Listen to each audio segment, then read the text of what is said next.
नमस्कार साथियों, स्वागत है आप सभी का एक मिनट क्लासेस पर। प्यारे साथियों, आज के इस क्लास में हम लोग जीके जीएस के महत्वपूर्ण प्रश्नों का डिटेल सॉल्यूशन करने वाले हैं जो हमारे आने वाले रेलवे के सभी परीक्षा में पूछे जाने की प्रबल संभावना है। तो अंत तक बने रहिए और हमारे चैनल पर नए हैं तो सब्सक्राइब कर बेल आइकन ऑन कर दीजिए ताकि आपको अपडेट मिलती रहे।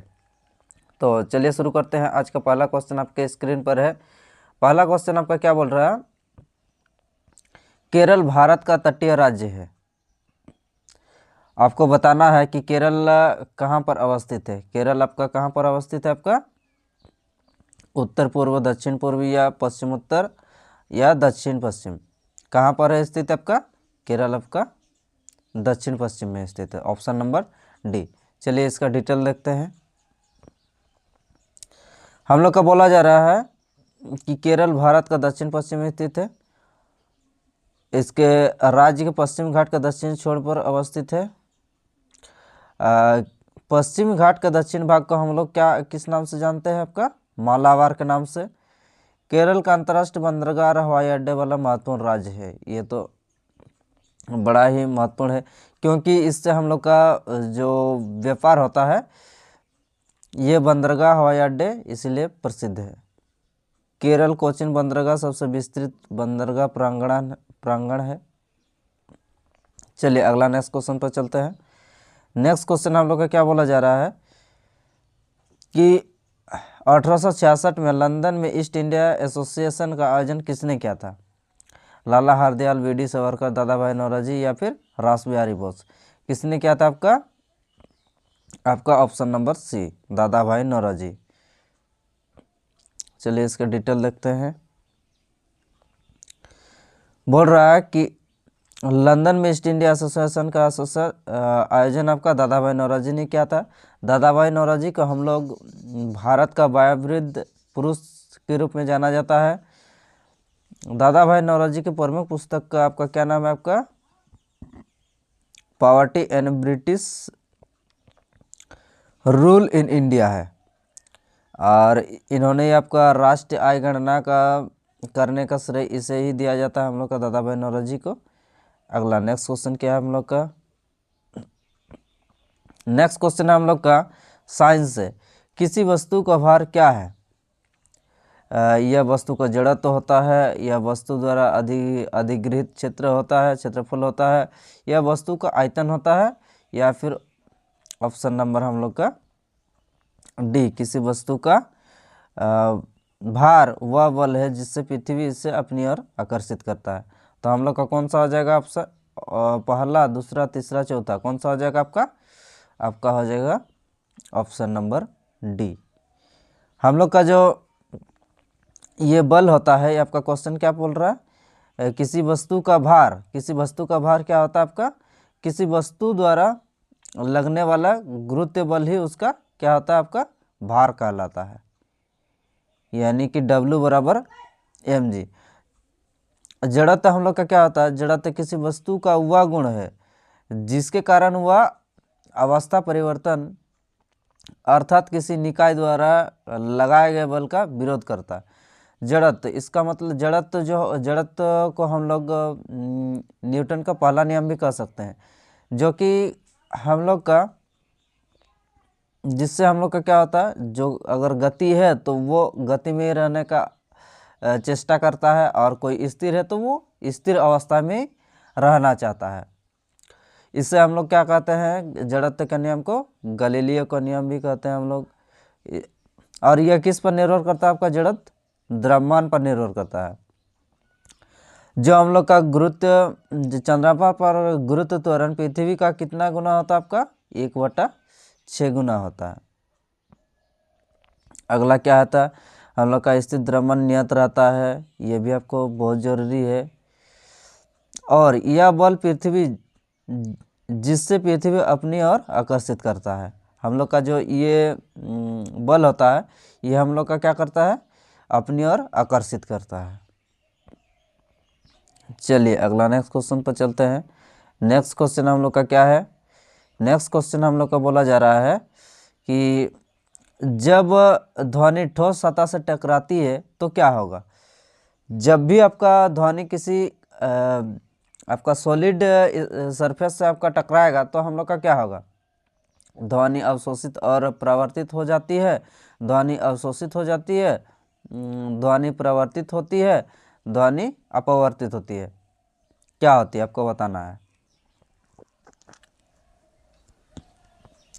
क्या आ जाएगा इसका आंसर आपका, जब भी हम लोग का किसी सरफेस से टकराएगा तो क्या होगा, कुछ वहाँ पर सरफेस के द्वारा एब्जॉर्ब किया जाएगा और उसके बाद आपका उसके बाद आपका कुछ रिलीज कर दिया जाता है, मतलब उससे टकरा के हम लोग का वापस आ जाता है। अब देखते होंगे कि कहीं पर जैसे रूम में भी अगर आप कुछ बोल रहे होते हैं तो टकरा के आपको खुद रिटर्न सुनाई पड़ता है।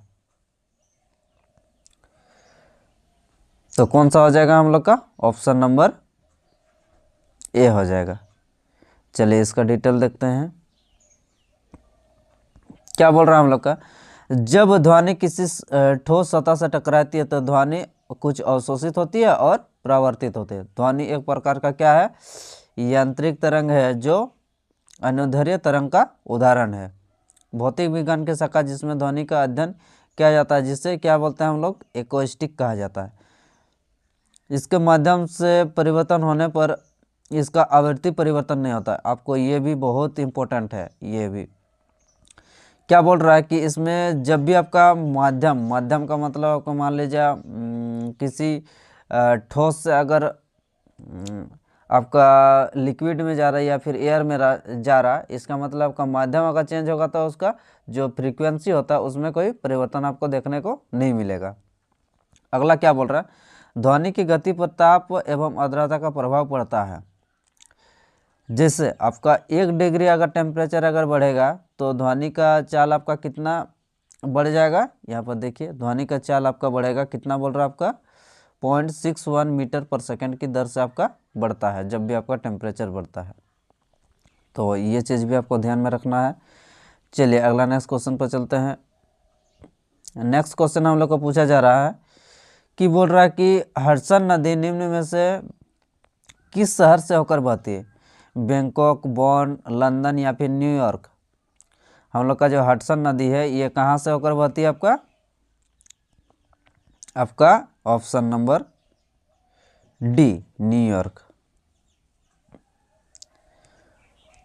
आइए इसका डिटेल देखते हैं। ये हडसन नदी न्यूयॉर्क शहर से होकर बहती है और यह क्या बोल रहा है, हडसन नदी न्यूयॉर्क और न्यू जर्सी प्रांतों की सीमा को बनाती है। लंदन कौन सा नदी के किनारे बसा आपका, लंदन टेम्स से हो जाएगा आपका Paris scene, Liverpool mercy, Sydney हो जाएगा डार्लिंग सिडनी यानी कि जो ऑस्ट्रेलिया वाला है, और बेलग्रेड हम लोग का डेन्यूब। चलिए अगला नेक्स्ट क्वेश्चन पर चलते हैं। नेक्स्ट क्वेश्चन हम लोग का क्या बोल रहा है कि अनुच्छेद 370 के मुख्य मसौदाकार कौन थे।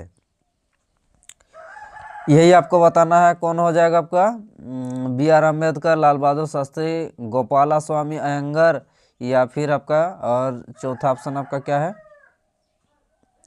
सरदार पटेल। कौन हो जाएगा आपका, ऑप्शन नंबर सी, गोपाला स्वामी अयंगर। चलिए इसका डिटेल देख लेते हैं। बोला जा रहा है कि 370 के मुख्य मसौदाकार कौन थे, आपका गोपाला स्वामी अयंगर थे। 370 हम लोग का कौन सा राज्य से संबंधित है अगर पूछा जाएगा तो हम लोग का कौन सा हो जाएगा, आपका जम्मू कश्मीर राज्य से संबंधित। 1949 जम्मू कश्मीर सरकार ने 370 को ड्राफ्ट पेश किया था। कब किया था आपका, 370 1949 को। ये हम लोग का क्या है, भारतीय संविधान का हिस्सा बन गया। कब आपका, 17 अक्टूबर 1949 को। चलिए अगला नेक्स्ट क्वेश्चन पर चलते हैं। नेक्स्ट क्वेश्चन हम लोग का किससे रिलेटेड है, आपका साइंस से। बोला जा रहा है कि कौन सी ग्रंथि केवल यौवन अवस्था तक सक्रिय रहती है। मतलब आपका जो ग्लैंड है वो हम लोग का कब तक ही आपका सीमित रहता है, आपका यौवन अवस्था तक, मतलब यंग एज तक ही वो हम लोग का काम करता है, उसके बाद वो डीएक्टिवेट हो जाता है। तो कौन सा हो जाएगा आपका? पिनियल हो जाएगा, थाइमस, पिट्यूटरी या फिर अर्ध सचेतक। कौन हो जाएगा हम लोग का? ऑप्शन नंबर, ये ऑप्शन हम लोग का ऑप्शन नंबर बी हो जाएगा। ठीक है, तो यहाँ पर ऊपर नीचे हो गया, कोई दिक्कत नहीं है। तो हम लोग का क्या हो जाएगा आपका? थाइमस। हम लोग का जो थाइमस होगा ऊपर नीचे हो गया, कोई दिक्कत नहीं है। अब इनका डिटेल जानते हैं। क्या बोल रखा? थाइमस ग्रंथि केवल यौवन अवस्था तक ही हम लोग का सक्रिय रहती है, उसके बाद यह बूढ़ा होते होते यह खत्म हो जाता है। ठीक है, मतलब लुप्त हो जाता है। यह हम लोग का कहाँ पर अवस्थित होता है? देखिए, आपका वक्ष में हृदय के आगे की ओर स्थित होता है। इससे निकलने वाला जो हार्मोन होता है आपका थायोसोसिन, आपका थाइमिन हो जाएगा, और थाइमिन 1 और थाइमिन 2। अब आगे भी देख लेते हैं हम लोग का क्या बोल रहा है। जो हम लोग का पिट्यूटरी यानी कि मास्टर ग्लैंड जिसको हम लोग बोलते हैं, वो क्या वो हम लोग का काम क्या करता है आपका?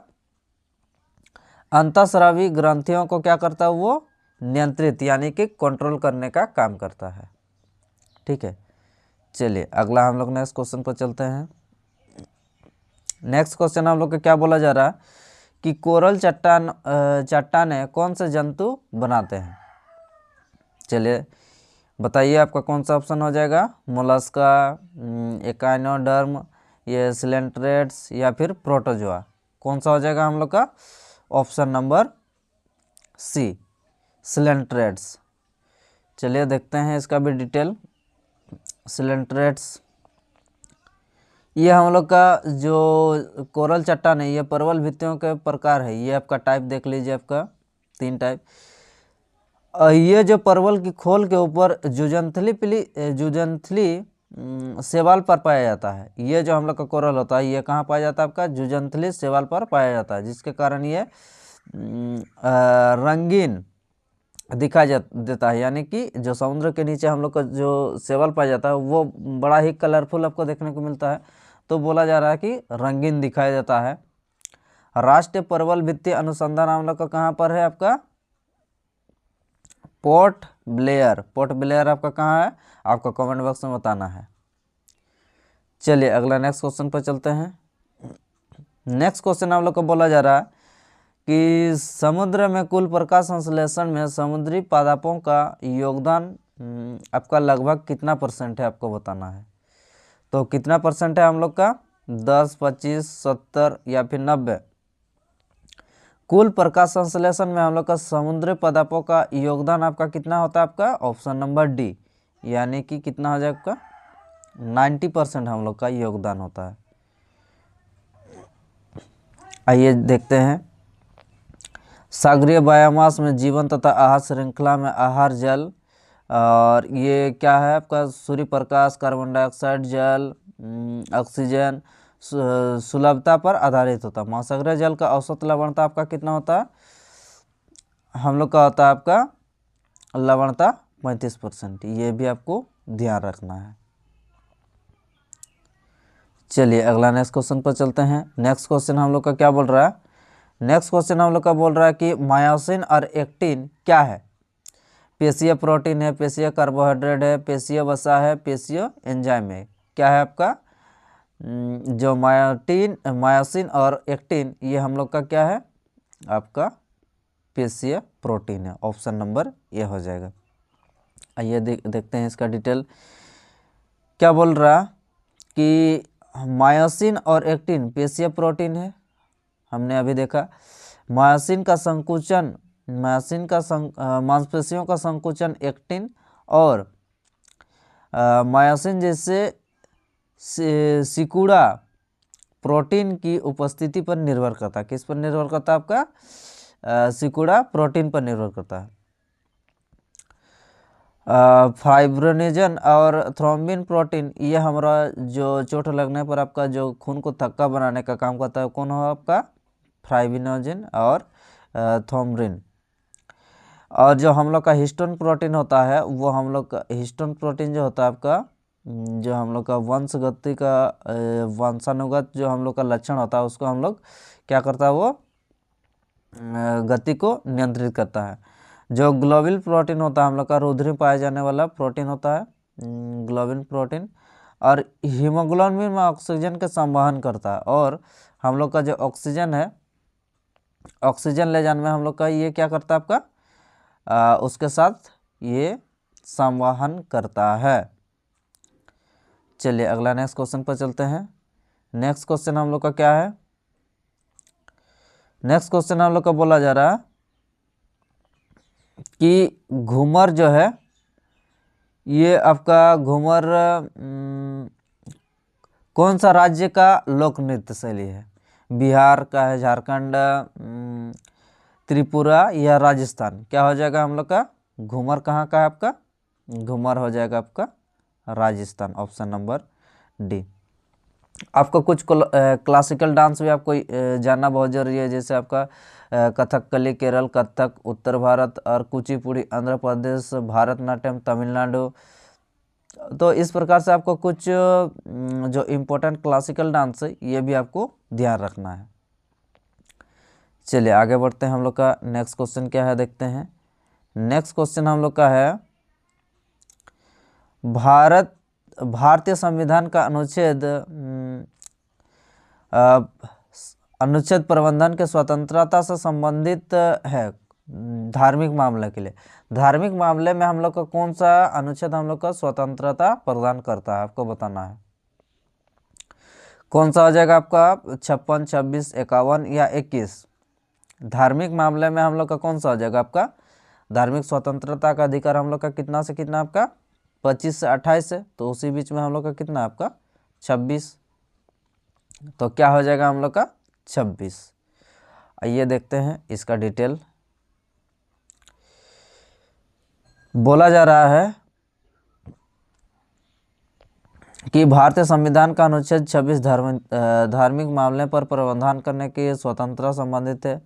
इसका अधिकार आपका क्या क्या, धार्मिक कार्यों का प्रबंधन करना, धार्मिक स्वावलंबियों की धार्मिक संस्था स्थापना करने का अधिकार है आपको, चल अचल संपत्ति का प्रबंधन करने का अधिकार, आपका जो भी आपका मंदिर मस्जिद सब बनाने के लिए जो भी आपका संपत्ति होगा उसका आप प्रबंधन कर सकते हैं, किस प्रकार से उसको यूज करना, कहाँ लगाना है, क्या निर्माण करना, तो इस प्रकार से कार्य को भी आप कर सकते हैं।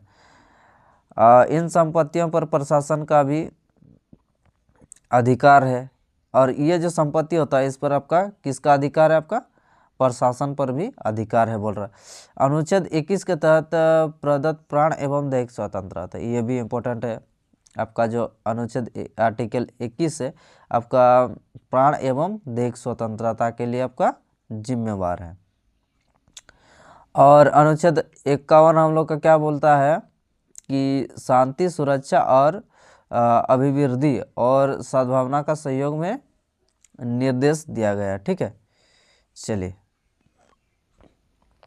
नेक्स्ट क्वेश्चन हम लोग का देखते हैं। नेक्स्ट क्वेश्चन हम लोग का क्या है, मेंडलीव के आवर्त सारणी आधारित है, किस पर आधारित है आपका इलेक्ट्रॉनिक विन्यास, तत्वों के परमाणु भार, तत्वों का परमाणु संख्या, या फिर तीनों पर, कौन सा हो जाएगा आपका मेंडलीव हम लोग का ऑप्शन नंबर बी, तत्वों के परमाणु भार पर आधारित है। अभी जो हम लोग का जो नया वाला आपका आवर्त सारणी है ये हम लोग का किस पर आधारित है, मोसले का परमाणु संख्या पर आधारित है, तो ये भी आपका बहुत जरूरी है जानना।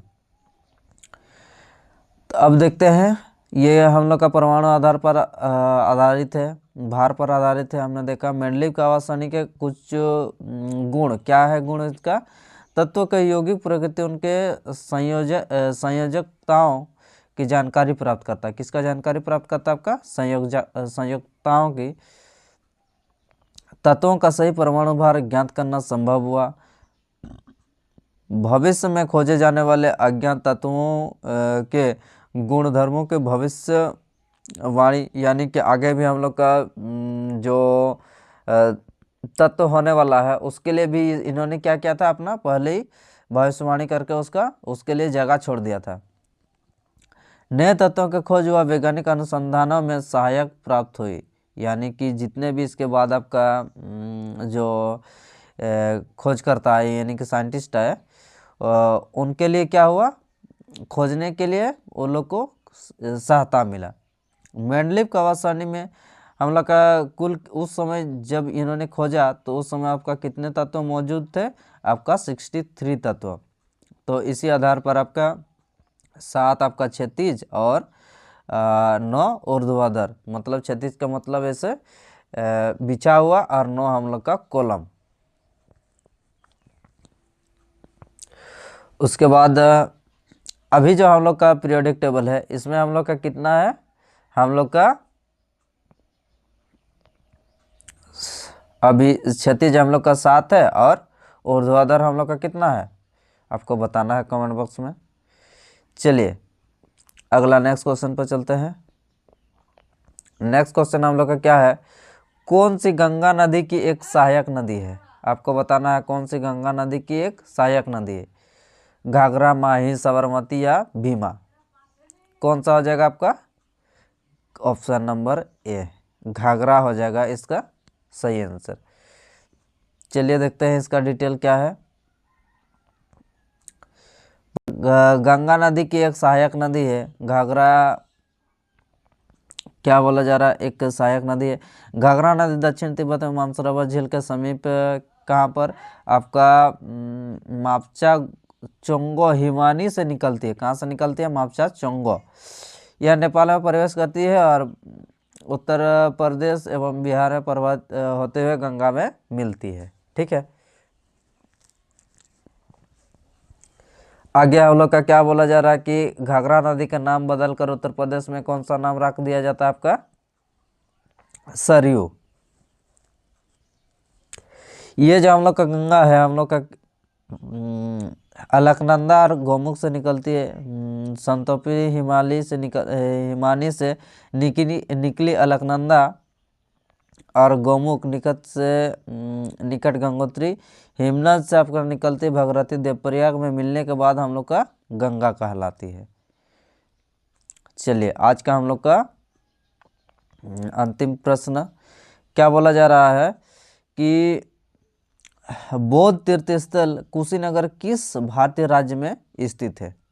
आइए देखते हैं, उत्तर प्रदेश, बिहार, सिक्किम या उत्तराखंड, कहाँ पर स्थित है हम लोग का जो कुशीनगर है ये हम लोग का उत्तर प्रदेश में स्थित है।